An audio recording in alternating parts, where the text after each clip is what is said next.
Selamat pagi, salam sejahtera untuk kita semua. Izin memperkenalkan diri, calon Taruna Politeknik Imigrasi Angkatan 23, nama Naufal Hadi, NRT 2020-2137.1.01, Prodi Hukum Keimigrasian C, asal Palembang. Pada kesempatan kali ini, saya akan membahas tentang pengimplementasian nilai-nilai Pancasila dalam kehidupan sehari-hari, khususnya terkait dengan insan imigrasi. Indonesia merupakan suatu negara yang kaya akan keragaman. Pancasila sangat dibutuhkan sebagai pemersatu agar tidak terjadi perpecahan. Makna nilai-nilai Pancasila harus diimplementasikan dalam kehidupan sehari-hari.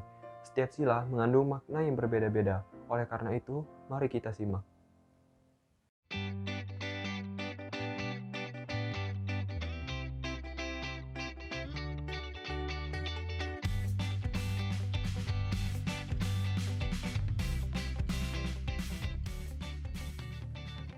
Pancasila ialah dasar negara Indonesia.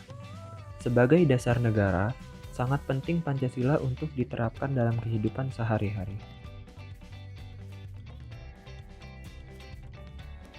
Tentunya, dalam video ini saya akan membahas penerapan nilai-nilai Pancasila dalam kehidupan sehari-hari sebagai insan imigrasi.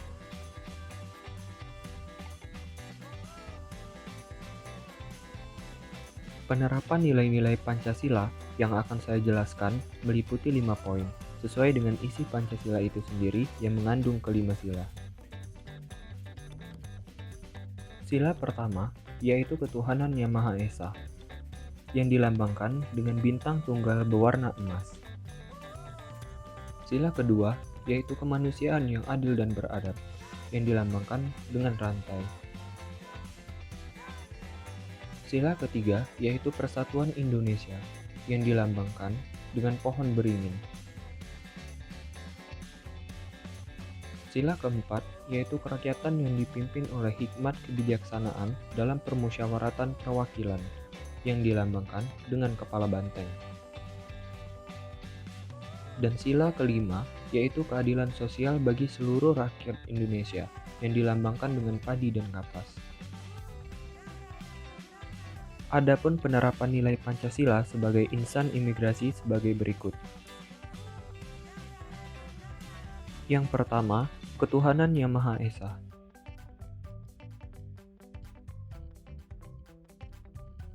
Sesuai dengan Undang-Undang Dasar tahun 1945, Pasal 29 ayat 2 berbunyi, negara menjamin kemerdekaan tiap-tiap penduduk untuk memeluk agama masing-masing dan untuk beribadat menurut agamanya dan kepercayaannya itu. Menurut pasal 26 ayat 2, penduduk terbagi menjadi dua, yaitu warga negara Indonesia atau WNI, dan yang kedua adalah warga negara asing atau WNA. Kedua objek tersebut merupakan ranah dari aktivitas keimigrasian. Keimigrasian Indonesia memiliki panca bakti insan imigrasi yang merupakan tata nilai yang mengikat para ASN imigrasi dan membantu organisasi dalam melaksanakan misinya dan mencapai visinya dengan cara yang memadai. Panca bakti insan imigrasi memiliki 5 poin, yang mana poin paling pertama yaitu adalah takwa. Hal ini menunjukkan dalam menjalankan tugas, insan imigrasi sangat mengutamakan aspek beragama dan berketuhanan. Penerapan dalam kehidupan sehari-hari berupa membina kerukunan antar umat, tidak mendiskriminasikan agama, beribadah sesuai dengan kepercayaan masing-masing, dan memiliki satu agama.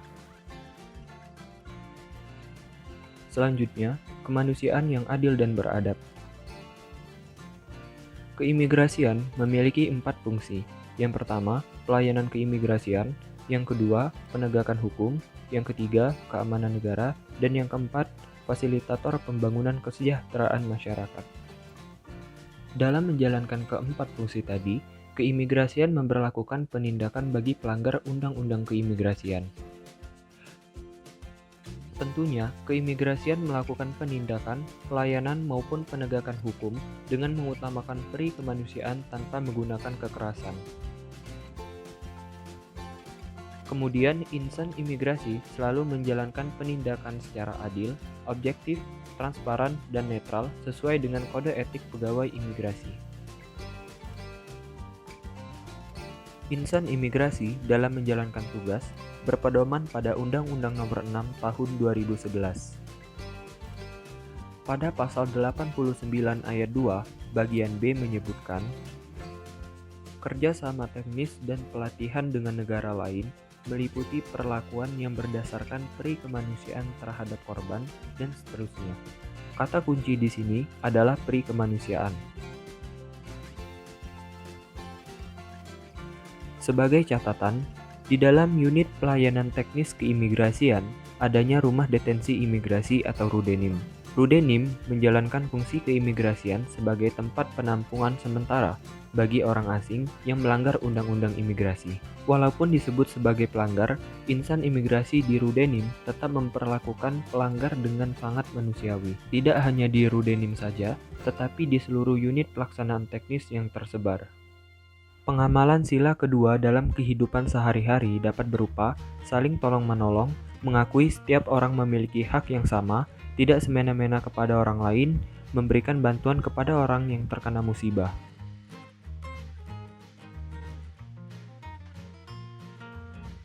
Kemudian Persatuan Indonesia.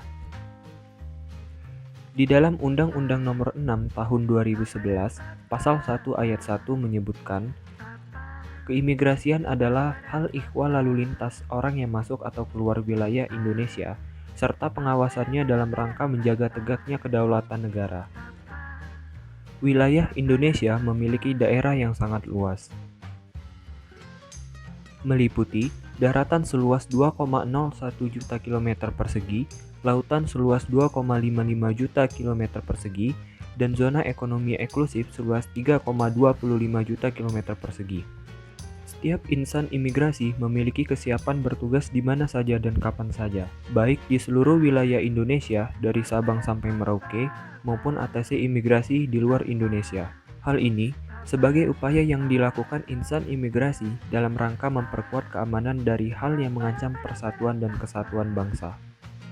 Pengamalan sila ketiga pada kehidupan sehari-hari dapat berupa mencintai tanah air, mendahulukan kepentingan orang banyak di atas kepentingan pribadi, tidak menyebabkan berita hoaks yang dapat memecah persatuan. Selanjutnya, kerakyatan yang dipimpin oleh hikmat kebijaksanaan dalam permusyawaratan perwakilan. Dalam berperilaku, insan imigrasi memiliki acuan yaitu Kode Etik dan Kode Perilaku Pegawai Kementerian Hukum dan Hak Asasi Manusia.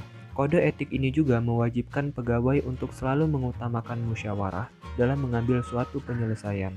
Sebagai contoh, untuk menjamin dan menjaga kode etik ini tetap dilaksanakan, maka adanya Majelis Kode Etik.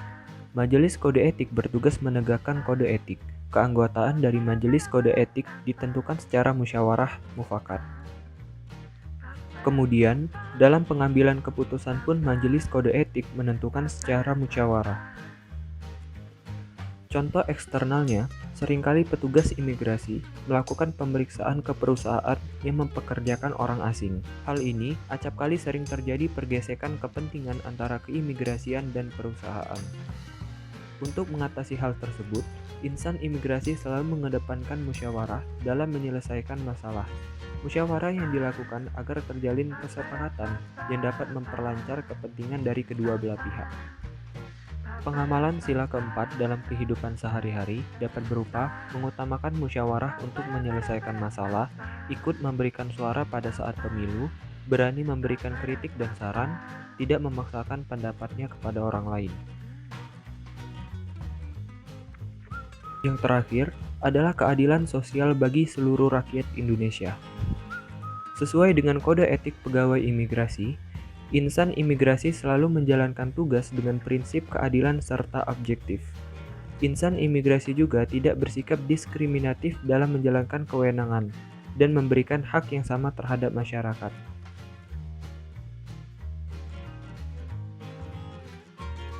Pengamalan sila kelima pada kehidupan sehari-hari dapat berupa berlaku adil terhadap orang lain, memberikan pertolongan kepada orang lain, tidak menuntut hak tanpa melaksanakan kewajiban.